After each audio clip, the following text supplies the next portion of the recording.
I really enjoyed this episode with Brittany Scholl. Brittany is currently running our Central Valley Real Producers, like the Fresno, California area. She's a rock star. Like, she's hit Founders Club in her first year, big numbers, runs multiple businesses in multiple different states. So we talk about, are you in the right rooms? Like, are you in rooms that lead to other big things in your life, not just the next sale?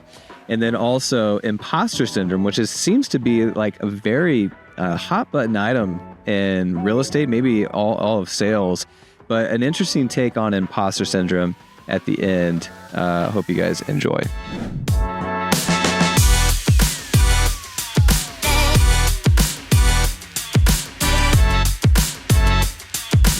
Welcome back to the show. I'm your host, Remington Ramsey. We are a top 5% global podcast, which is bananas to me because we didn't start that long ago, but people are loving it, and I hope you do too. Today, we have Brittany Scholl from the Central Valley Real Producers magazine. She runs it. She's a realtor. She's a mom. She told me she's got 3 kids and 2 careers, which I love it. But today, we're going to talk about being in the right rooms. Brittany, welcome to the show. Thank you. I'm excited to be here. I asked you to be on because you were a realtor living in Minnesota. You don't have that thick Minnesota accent. I just realized. All the time. Yeah. I am not from Fargo, you know? Okay. There we go. It came out. Oh, it came out a little bit. So you were top realtor in Minnesota, and as you were moving to the Fresno market, you realized that a good way to get connected might potentially be to open up your own Real Producers magazine. What gave you that idea? Yeah, honestly, I mean, being in the Twin Cities market when Twin Cities Real Producers was launching and growing, so I kind of watched how that impacted the community of realtors. That was one big reason. But then when I got here, I didn't know anyone. And I knew selling one house at a time just wasn't going to it was going to take too long for me. I'm an Aries, so I like everything now. And so I reached out to Real Producers, and I also realized if I don't do it, someone else will. And so it was just a prime opportunity to bring what I thought was an amazing brand and collaboration into my new home area. Sure. Okay. But you also wanted to continue selling, and you do continue to sell in both markets, I believe. I do. Yeah. Yep. I still have a team in Minnesota, a team of 6. We, last year we did just under 70 transactions. So we're a small boutique team there. And, I am the solo agent here as well. I'm in the middle of 7 transactions here right now. It just feels like a lot when you're doing all the other things. But amongst all the things you've already said that I think are pretty wow, the most wow thing to me is within the first calendar year of you opening up a Real Producers franchise, you were on the founders trip with me in Mexico a couple weeks ago. And after talking to you and just hearing, I mean, obviously, I like starting the show off with those accolades because it defines a certain part of your mindset. It defines like the accolades that you have. Gets me excited to learn about a person who accomplishes those things. But specifically, you were talking about how you pay attention to the opportunity, and because you get in certain rooms, it leads to other opportunities. Expand on that with specifically Real Producers and what that has opened for you. Because not everyone who opens up a magazine or not everyone who is a realtor wants to do more than that thing. But you keep on expanding and creating more opportunities for yourself. Yeah, absolutely. It's the part that I think I shared with you, Remington, and I get super passionate about. But, Real Producers has been a huge blessing in my personal life because of the rooms it's put me in, right? Some of the conversations I'm having with these top producers are people that, 2 years ago, if you had said, okay, call this person who's number one in your industry and ask them to coffee, it would have been like, oh, that's that. They're not going to have time for me. Right. I mean, it's that whole imposter syndrome. Because of the people that I get to interview, because I still do all my own interviews, I really enjoy that portion of the publication. My imposter syndrome has changed. My manifestations has increased. My value as a human and how I show up in rooms has changed. And like on a trajectory that is really fast paced, right? So, for example, when I first started meeting with realtors, which is, part of the process, I had 3 realtors in a row say, I own investment properties. I'm like, awesome. Tell me where and why, right? Like, Yeah. tell me more. You're just digging in. Yeah. And all 3 said, well, some of them are in Ohio. So then I'm like, tell me more, right? And this is when you were in Minnesota or California? No, this is when I'm in California. Just because you're building the publication, you're building meeting with the top magazine, right? realtors. Yeah. Yep. And I'm like, why Ohio? Do you family there? I mean, you live in California. That seems like a far shoot, right? And all of them are like, no, the values are really good. Rent rates are great. Rental laws are easier. And so what did I do? I book a trip. I take a 48-hour day tour of properties. And then I'm like, hey, we should buy properties here. And because of the room I was in and the people I get to sit with, I now have additional investment properties that I love having. Why did they target the Midwest or specifically Ohio? There's a lot of multifamily in the area that I'm in a suburb right out of Cleveland. And that was one that Cleveland area is one we started researching after those conversations. And the rent rates are generous and the purchase prices are affordable, even with rates where they are today. So, I mean, you can come in at a lower risk. You're not buying a $500,000 rental property like you would need to in California. So low risk to get in. Rent rates are great. Landlords aren't kind of like pushed out of any powers, I guess, if you will. That's pretty impressive, though. You started having these conversations and immediately just, took a trip and decided to buy. I mean, that's the amount of action that you take so quickly has, just from my own, eyes watching you, yielded you some pretty incredible results that landed you in Mexico. It landed you with a publication. I have a quote. I want to make sure I don't misquote you, but you said, I will become a millionaire very quickly because of the rooms that I'm in. Absolutely. And I think I might have added, actually, that's an understatement. I've had to change my wording in my head to, no, millionaire is, I mean, that's an easy feat. It needs to be harder than that. And so I now say I am a multimillionaire. I do believe by the end of 2025, I'll be a millionaire. But it takes action, right? Like you mentioned that deciding to do real producers, even, I don't know if you recall, but when we first met, you're round 3 of an interview process and you were like, I think you might be too busy. Yeah, I'm sure I said that. Right? You were like, Brittany, I mean, you're flying across the country, like running real estate in 2 states. Like, I don't know. And I was like, hey, if like, I'm cool with you telling me it's not a good fit. Right. But I know myself and I'm a driver. I'm very like black or white in decision making. And when I make it, I'm all in and I don't look back. I don't like to fail. And, everybody needs to fail, but I'm like, okay, as long as I'm failing forward, right? You try it out and you figure out a better way. Well, it's pretty incredible. You saw the need, and also your talents. I think is the other thing. You're playing into your own talents and making sure that you're saying no to the right things, but saying yes a lot more than I think most people do. And that's why I was curious. How do you if I'm a realtor and I'm listening to this, and there's top realtors and struggling realtors and everything in between, how do I identify that I have the potential to take on more? Because you could have made the argument that this was a bad time to do this if you wanted to be a realtor and grow your business in Fresno, but you keep saying yes to these things and you're making them work. Like, how do you balance all of those things? Well, balance, I feel like balance is not a realistic word. If you ask my kids last night, I was like, do you think mom works too much? And my son's like, yeah. I'm like, okay, well, I don't know what to say to that. I don't really know how to undo that. But I do think right now I'm in a stage of finding proper support. You introduced me to a couple of resources for a virtual assistants, and that's something that I'm thinking of going down that track because you can't do it all. And you mentioned this earlier, but I do think recognizing your strengths and leaning into that and allowing other people to use their strengths is the key to growth and success for any business owner.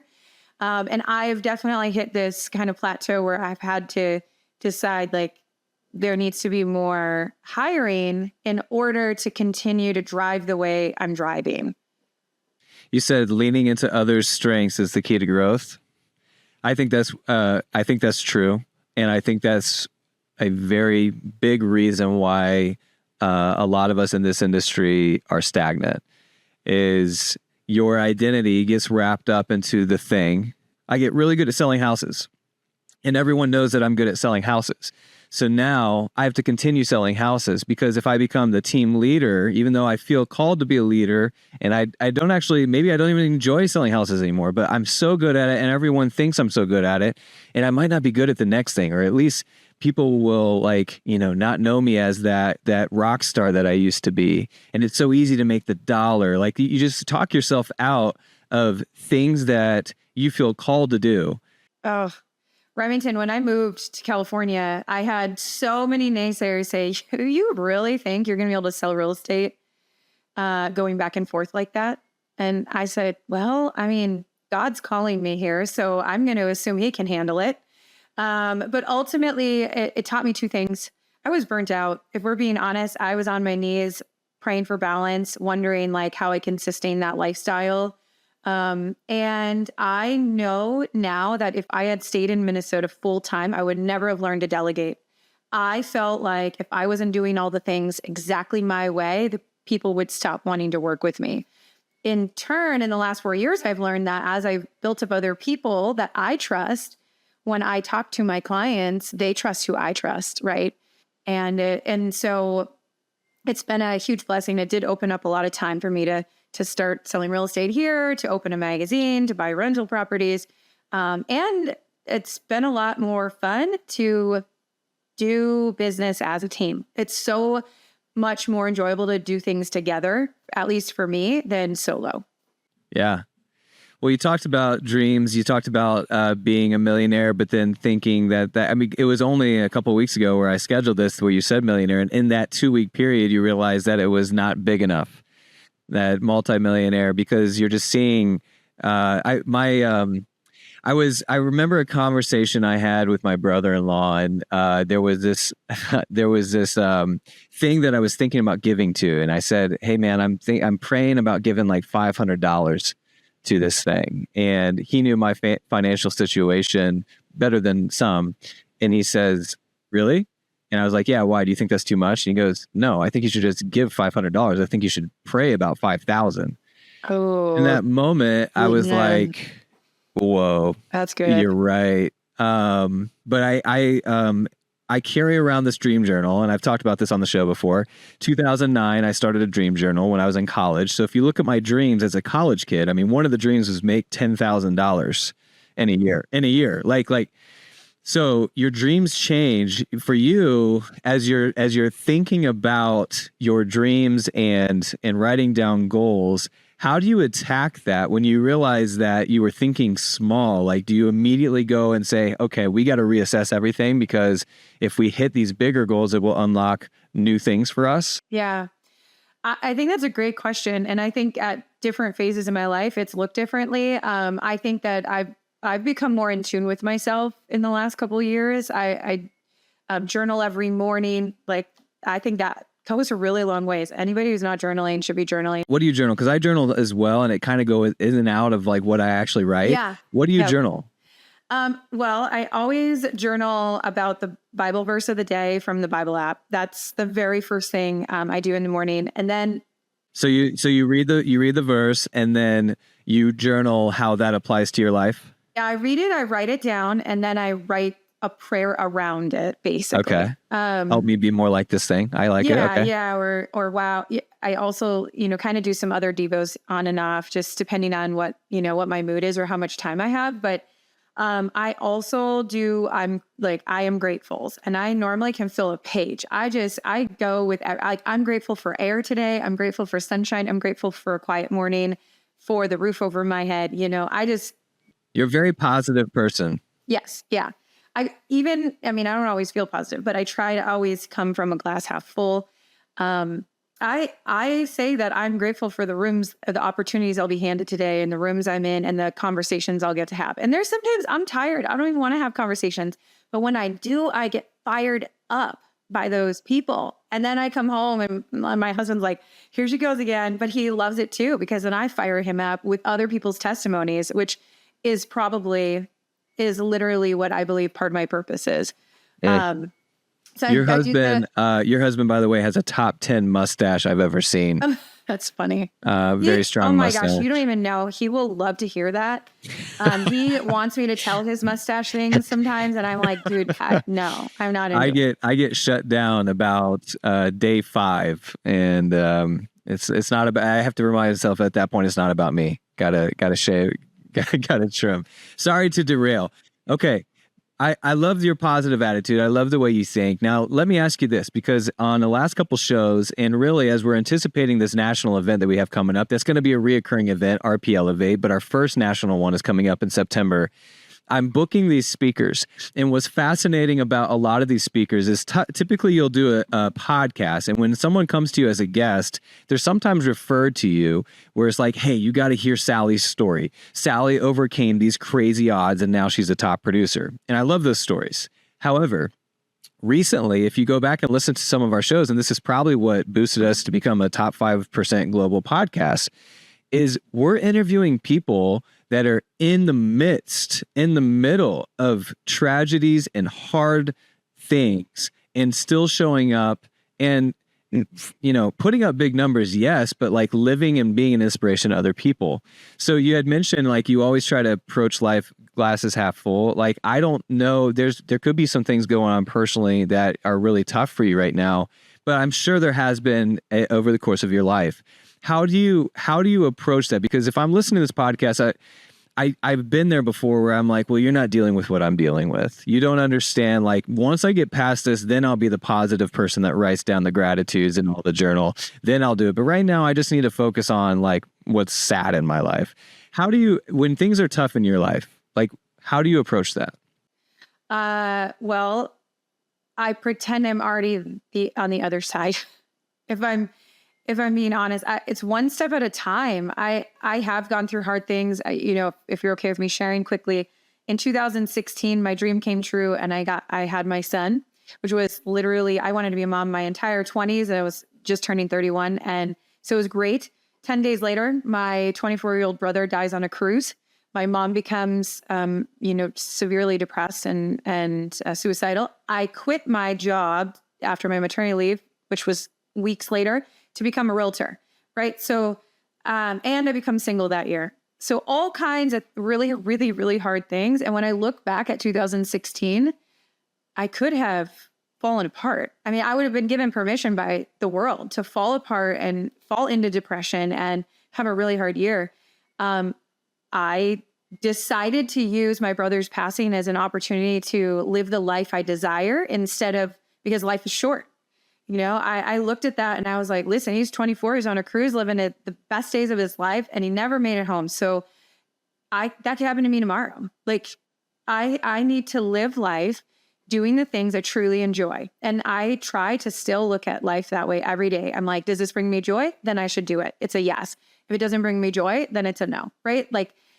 And I feel like when you wake up and you go, do I enjoy meeting with people every day and building relationships? Yes. And that's really like the heart of my joy. Then I'm going to keep doing it. Set up more meetings, meet with more people.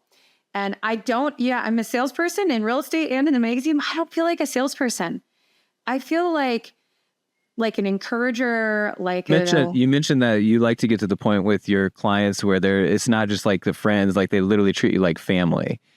Do you feel like real estate, you naturally get very vulnerable people who are making a very big decision at very vulnerable times in their life, whether they're pregnant, divorced, downsizing, deaths. It seems like typically it's possible that there's something else big going on in their life if they're also buying a house. Do you use this glass half full attitude to really impact them on a deeper level than just, being a good realtor? Absolutely. I try to connect on a personal level with every client, whether it's real estate, it's realtors, or it's partners. It seems like a but you know what? You can be successful and be transactional in this business. You really can. Like it makes me sad. It's not fun. You're Right? not, but like, 'cause it's so much more enjoyable for everyone if you don't do it that way. But you can be transactional. I was in Nashville at the Inman, and there was a guy. He actually said something kind of funny. He was on a panel, and he goes, my favorite realtor to do a cross deal with is me. Which, I get that because, but his entire demeanor on stage is I'm a realtor and I don't like any of the rest of you guys, and and he's a top realtor. Now, I think that's rare. I don't think that's a very extreme version, but it is possible. I mean, we've had plenty of guests that talk about like just answer your phone and you'll be successful because there's so many people that don't. Oh my gosh, yes. Isn't that crazy? So that's a huge one. Yeah. But I definitely think I just spoke at a women's empowerment event last week, and my section was how to run a successful business. And I was like, I don't know if this is the answer, but my whole 30 minutes was on the focus of relationship. And I truly believe that that's the heart of my success in anything I've done is the relationships I've built, the trust, the empathy, the respect that we have for each other, and how far that can take you. And by the way, it's so much more fun to only work with people who already like you, right? Like, I don't have to beg anyone to do business with me. Just build a relationship. All right, I'm going to flip the script on you a little bit. I didn't plan on asking this, but I really like your answers on these overcoming the odds. We pride ourselves on recruiting the best of the best in real producers. We've launched 130 of these, and in most cases, it's a home run. But there are some people that stick out even beyond that, and you're one of those. Obviously, in your first year, gaining 50 plus clients, in some cases, doubling averages. What makes you more successful than people who are already successful? What makes you that 1% at the top that someone could be listening to this and thinking, wow, I didn't realize it was really just that easy, or maybe it is really difficult and they're not capable? Tell me. Man, again, I think I just take it back to like coming from the heart, being authentic, being who you are. People can feel it. Honestly, Remington, I feel like in the first 3 months when I was selling, before I actually had a magazine in my hand, I came to the realization that I was selling myself, right? So I was selling an idea, but really what people were buying was me at that moment. They didn't have anything to show for it yet. And so it was like, I can't sell a version of me that's not real because that's not going to last very long. And so it really came down to like being connective and like creating connection, right? So finding something in common, getting to know them, making people feel like you care about their story. But being yourself along the way, I think that's a good tip, because sometimes, I mean, if we're in sales-based businesses, there's probably scripts. And when you learn the scripts, what I found is a lot of times people will take on the personality of the trainer because that's who trained them, and they'll literally change a sentence to say it the way their trainer said it. And in doing so, they're kind of switching their own personalities. And before you know it, they haven't found their own voice because they're more worried about the script. And that's why I harp on scripting so hard, because if you script so much to the point where you know it, then you can relax and be yourself. And I think that's something that you do very well. And I think that a lot of realtors, in addition to publishers, can learn from that, because especially scripting based, like some of the best brands and brokerages are big on scripting and big on like how to physically do the thing, how to call. But unless you settle down and you're just chill and you're like, hey, beyond the words I'm about to say, you're going to enjoy working with me. I think that some people are holding themselves back because they don't get to that point. I think that's something that you do very well. Yeah, I would agree. I mean, I'll tell you, when I started in real estate, I went to script practice. I mean, at my brokerage, I did it.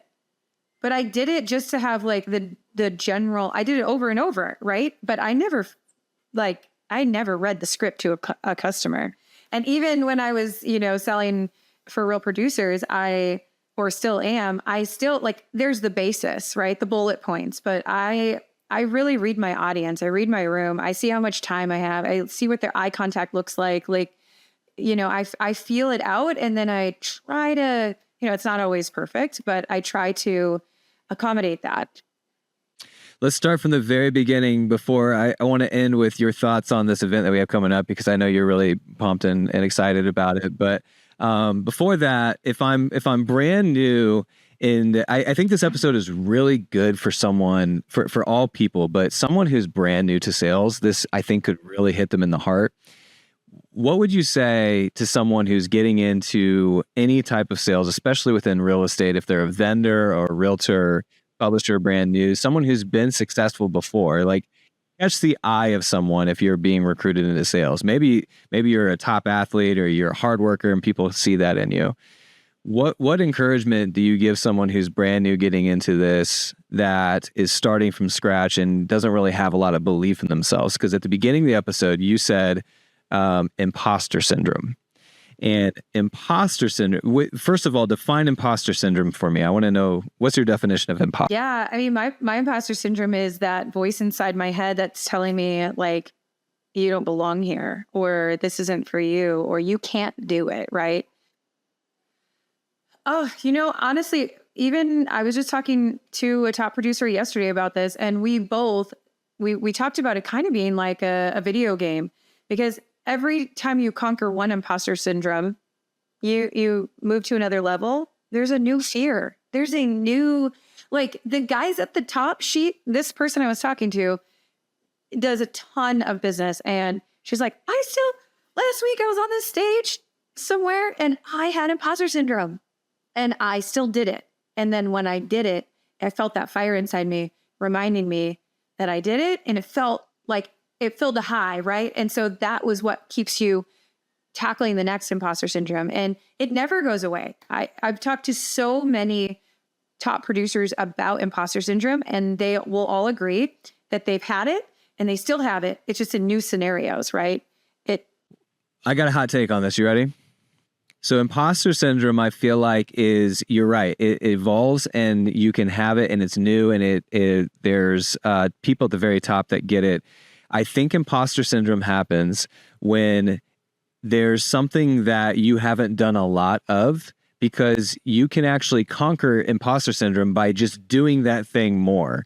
And it gives you the confidence. So if you're about to get on stage and you have imposter syndrome, you're not having imposter syndrome from doing the thing. You're having imposter syndrome because you don't speak for a living. And so you think that your fear is coming from the fact that people are going to see right through you and you're not as good as what you're about to say. But to be honest, maybe that fear is just realized because this is the first time you've spoken in a while, and that's what the fear is. And so you apply that to real estate. Like, maybe I'm not as good as the number one or something like that. And then the lies pour in.